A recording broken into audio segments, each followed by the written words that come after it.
Government rolls out new directives. No WhatsApp without an active SIM.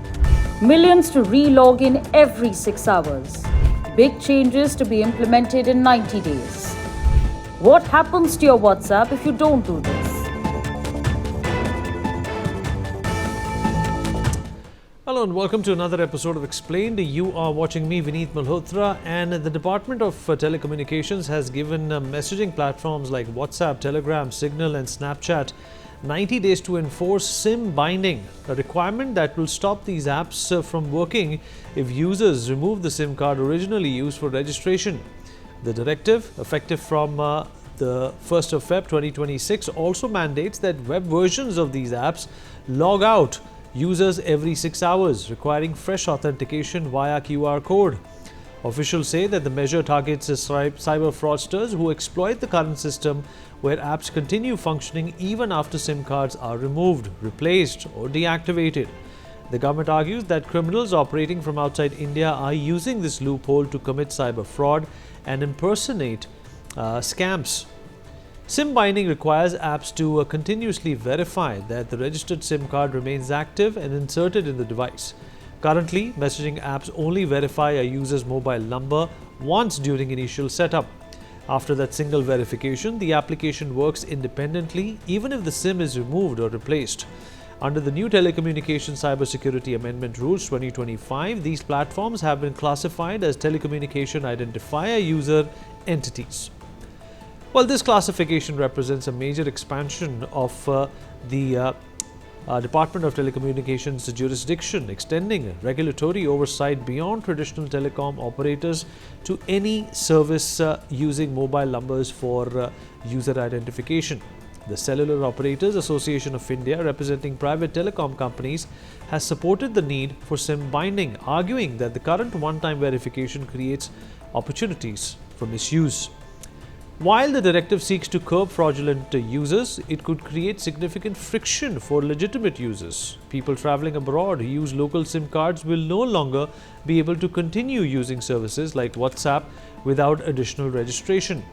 Those who rely on tablets or use messaging apps across multiple devices may face constant disruptions.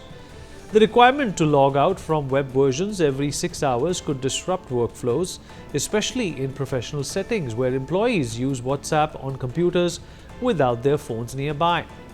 For WhatsApp alone, which has over 500 million users in India, implementing this change would require significant re-engineering of the service to comply with regulations unique to India.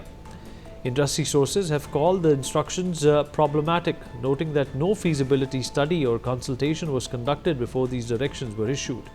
Critics question whether SIM binding will effectively curb fraud, since many scammers already use SIM cards procured through forged or stolen identity documents. The Internet and Mobile Association of India, representing Meta and other digital firms, has characterized the amended rules as representing a clear overreach with broad implications for digital businesses across fintech, e-commerce, mobility and social media. Messaging platforms now have until early 2026 to comply with the new requirements or face potential regulatory action. As the Department of Telecommunications has said, it has come to the notice of central government that some of the app-based communication services that are utilizing mobile number for identification of its customers allow users to consume these services without availability of the underlying SIM within the device, posing challenge to telecom cybersecurity as it is being used from outside the country to commit cyber frauds. Currently, apps only verify your number using an OTP. The new rules will require apps to check the IMSI, which is the International Mobile Subscriber Identity stored on your SIM card. IMSI is a unique number that identifies each mobile subscriber globally. Due to this new directive from the Department of Telecommunications, WhatsApp Web, as deduced, will automatically log out users every 6 hours. The move has received mixed reactions. This mandate requires linking of services to the SIM card used for registration via its IMSI identifier. If the original SIM is not present, then the access to these apps will be blocked 90 days from the directive's issuance. Under the same directive, web versions of these applications will log out periodically, no later than every 6 hours, forcing re-authentication on via a QR code scan. A user logs into WhatsApp web through a browser by scanning the QR code through the phone application. Often, scammers operating from abroad can use this to their benefit. Platforms are required to comply within 90 days and submit reports within 4 months, potentially by around February next year. Users are likely to face workload disruptions, especially multi-device professionals and travelers and small businesses that rely on shared devices. WhatsApp has 500 million Indian users, and a major chunk of its business users are also in the country. While a section of the tech industry believes that the Department of Telecommunications might have breached its regulatory mandate, officials clarified that the directions issued to the apps are within the purview of telecom cybersecurity rules. It is only for the entities that use telecommunication identifiers like a mobile number for their services. In case they don't want to do the SIM binding, they should not use the mobile number as an identifier.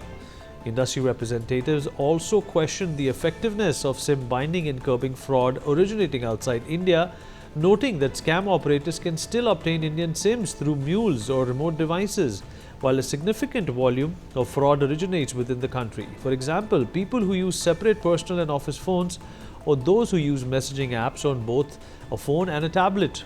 With SIM binding, secondary devices will need re-verification every 6 hours, which will be very inconvenient, I beg your pardon. The Centre is drawing powers from the Telecommunication Cybersecurity Amendment Rules 2025, notified in October. These rules introduce the concept of telecommunication identifier user identity under telecom regulations, aimed at improving cybersecurity and reducing fraud, especially scams carried out by scammers outside India using Indian numbers. While many agree that this move will strengthen identity verification and tracking, others have raised concerns. Scammers often buy SIM cards using fake or borrowed documents, use them briefly and discard them. So SIM binding may not fully solve the root problem while causing daily inconvenience for regular users. Mobile subscribers may be held liable if a SIM card procured in their name is found to have been misused for cyber fraud or other illegal activities. Citizens should be aware that using devices with tampered EI numbers can result in serious legal consequences. Regardless, this is a major change and will significantly affect the way Indians use messaging apps. Using the same number across multiple devices for long durations will become difficult. If you want to continue using these services on a different device, you will need to relink the number and authenticate every 6 hours. More clarity is awaited once platforms begin implementing the directive in the coming weeks. Government rolls out new directives. No WhatsApp without an active SIM. Millions to re-log in every 6 hours. Big changes to be implemented in 90 days. What happens to your WhatsApp if you don't do this?